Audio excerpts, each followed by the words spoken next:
Ndebe anyị ekene m unu. Enwere obere ihe mbịa ka anyị tụkee. Unu n'anya unu ga-afụ from some few days now.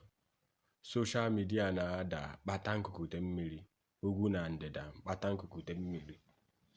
Okwu akpụ n'ọnụ bụ okwu ngwa ọkpala dị n'Imo steeti banyere anị ebe Ebuka Obi na-arụ ministry ya a na-akpọ Zion Ministry.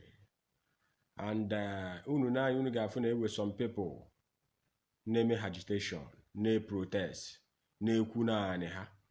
Ọ bụ unu amara ihe a na-akọ ọfụma, abịa m ka nkọwara unu, because that matter of land issue, no matter the power of attorney Ebuka Obi ji, a na-seek the intervention of federal might and the president Bola Ahmed Tinubu ka intervene, because ndị ngwa ọkpala, as they have mentioned how many villages, one ya na ebe ha na-akọ ugbo, is the place they are doing agriculture and all those things.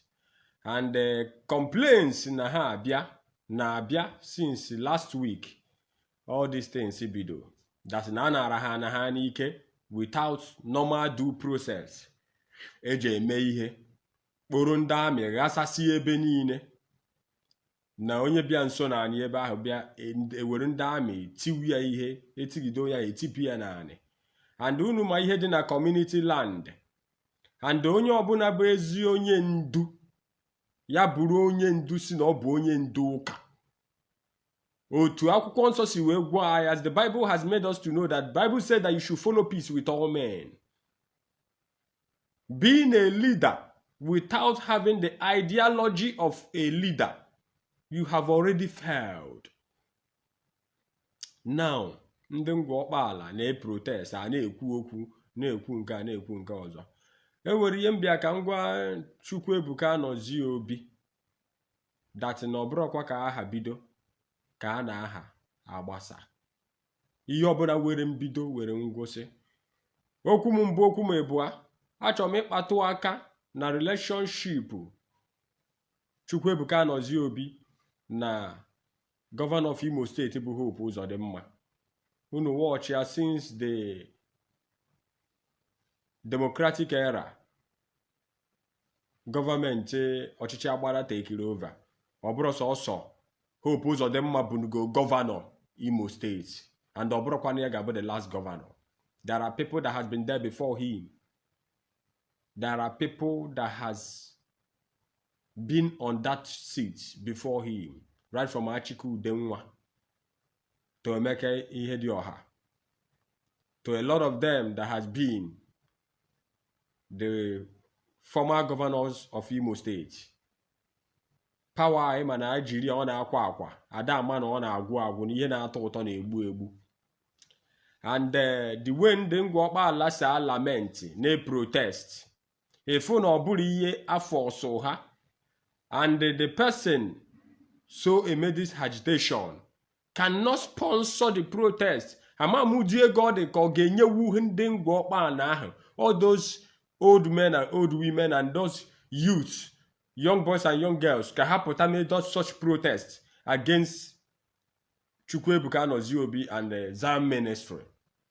Now, the Ngwokpana, the indigenous of Ngwokpana and those community have now challenged the government of Imo State.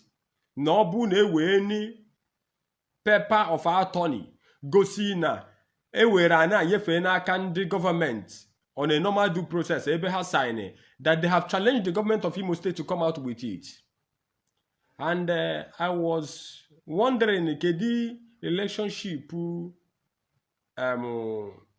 Ebuka Obi and Hope Uzodimma. Ebuka Obi bịa nso, ewu ihe nchọrọ ịgwa gị. Gee m ntị. Gbara fere oke ọ bụrụ ara. No matter how wealthy you might be, no matter how connected you think you are, no matter how spiritual you quote yourself to be, no matter how prophetic you think you are. I want to tell you one thing. Have you ever asked yourself question, by which prophetic voice ka Hope Uzodimma ji wee descend the throne of Imo State as a governor? You have never asked yourself that question. You now just captured that opportunity. Get a Hope Uzodimma toba. You man Hope Uzodimma bụrụ onye were oyi. Akpị ka ọ bụ. And I would like to notify you that now, ihe na-atọ ụtọ na-egbu egbu, and ihe were mbido were ngwụsị. Gaa jụọ onye ọbụla bụ elida bụ onye ndu ka o si eme omume. That is why you need studies. You need to undergo training. You need to apply wisdom. You need to acquire knowledge of how to be a leader, leadership wise. Because I listened to your conversation a few days ago, I was like trying to understand you. If nega come ihe na-eme down, ide kwude okwu peace. What you were saying is that no bro mmadụ na-egekwe n'ihe ị na-eme.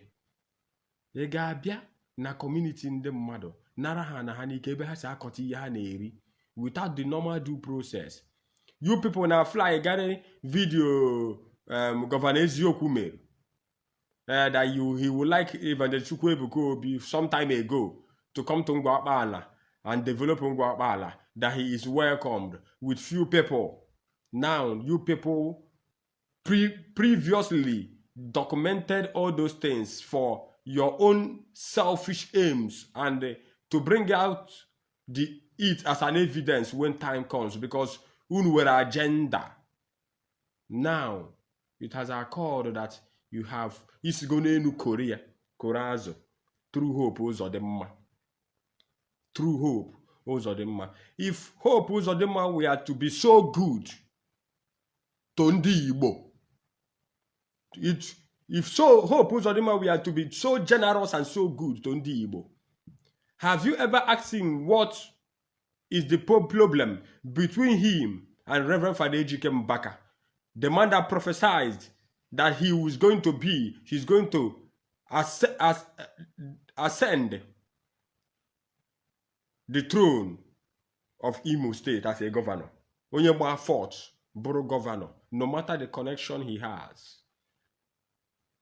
Ị ga-ajụ ya ihe oge eji wee ka obi oge ha na-abịa adoration ministry, na-agbagota ụta adoration ministry. You have never asked Hope Uzodimma. All you did was to felt that na ọ dị ka ya na Reverend Father Ejike Mbaka na-ewe issue. Now, ka you that opportunity, you want to use that opportunity to grab power. Ka grab more power. And all those people, politicians, and they will be mad. They are watching you with both Oduanya two sides. And then with time, Ogabo, Ihime will come after you. What you have done today will come for you in the future time. Have you ever asked Hope Uzodimma if he were to be so good on the Igbo?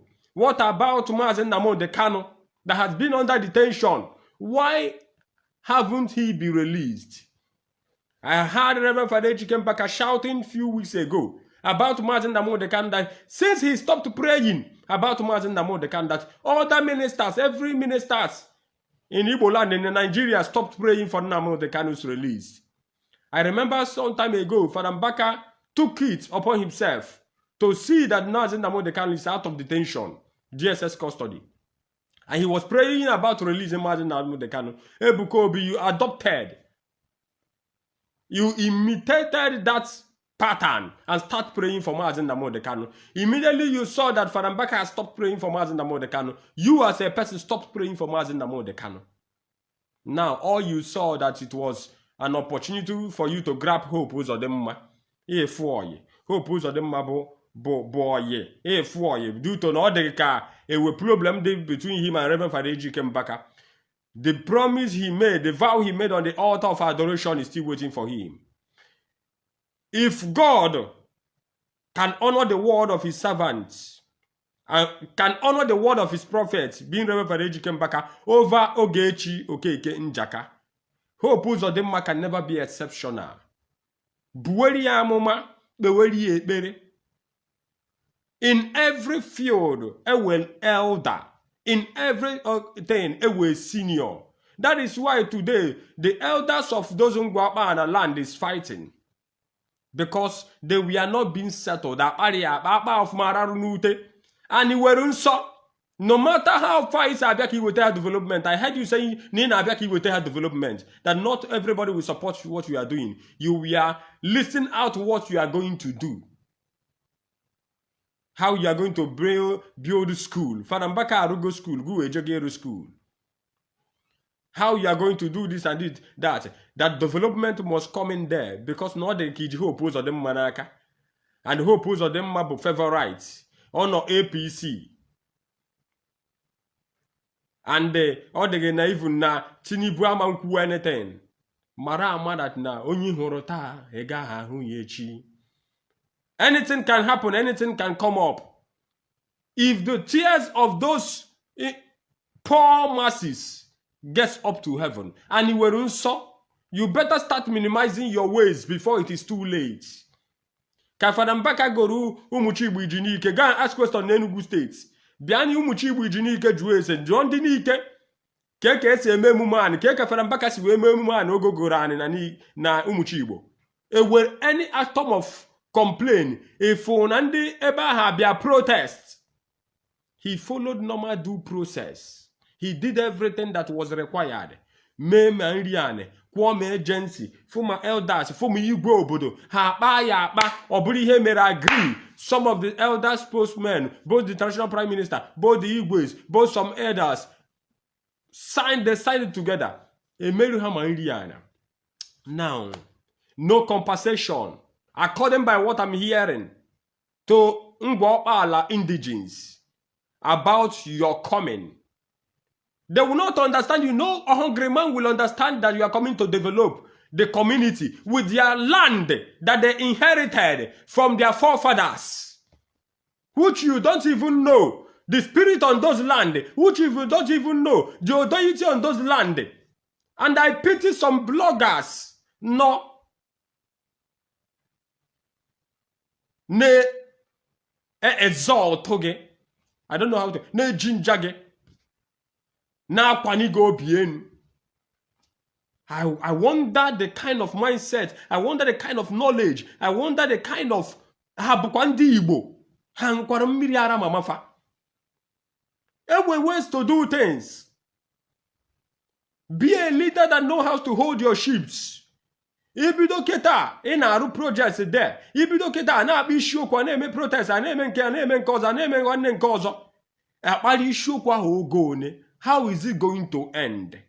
Okwota oguesu ebidobuwe mmadu.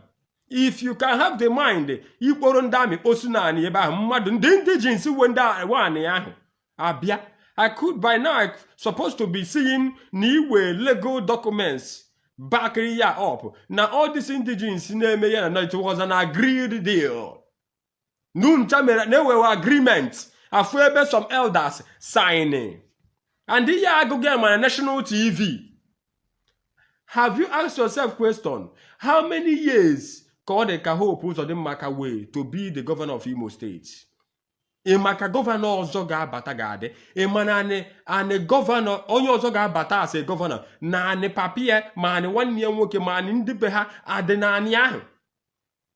I got complaint sometime last year about that land. Some top government officials from Imo State. And it has been in court. It was some people who court. That matter has been in court. Due to or they covered. And you think you will be covered as second build up structures that it cannot be taken down and can come and age court. Have you ever seen Onyobunabe a Christian? Onyobunabe a shepherd that have sheep? They live up on a destructive measure now last. Ask yourself that question. Understand, underline it. Iji catastrophe, iji katakata. We bata ochiche. Today, there was an information that na ewe some people si na ha na support ndị Zion na ebe ha na-eji ime protest nke ha bụ n'Owerri, and 2.5 million naira was being budgeted ike ha as a bribe for them to protest against their own fellow brothers. Now, because the secret leak go, onye kenyere ego 20,000, 10,000, 30,000 or buy a motor for them to go and carry placard to stand at Imo State to protest. Oh, idea, governor, political idea. Church has now turned to become politics. They are now playing politics in the church. And though such idea is being bought, it has been hijacked. You are now using it in the body of Christ as you so claim that you are a minister of God. Because all I see, since God or you have been announced, all I see about you is catastrophe, problem. And the people you pray for that they will fall sick, that they will fall under kidney failure, so that they will bring them to you for you to pray for them to be healed. Nobody knows tomorrow. And nobody knows who will die first. Nobody knows the way he or she will die. Nobody knows what will happen tomorrow. If you can be praying for the indigenous of Ani Igbo, if you can be praying for your brothers in Ani Igbo, because they are kicking against your ways and your pattern of shepherdship, and you are busy praying for their death, you are busy praying for them to fall sick, you are busy praying for them to have kidney failure, you are busy praying for them to die, because they are trying to correct you. Ihe njemara ndị anyị Igbo bụ na ha na-stand n'eziokwu, fa na-ekwu eziokwu. There have never been a discouragement. Ha na-eti mkpu arụ n'oge, ha na-akwa aka ha na nsọ, ha na-akwa nka ha na ajọ omume, kwapụ aka ha sị na aka ha adịghị ya. Ha fụ nwa ha ọbụla na-ebi eri aka na-eme eri na-eme ihe na-edoro ha anya, ha na-ebido n'oge tiwe mkpu ya. Bido kịta chọwa isi ebe ị ga-edowe isi gị before ọ dịrị gị too late.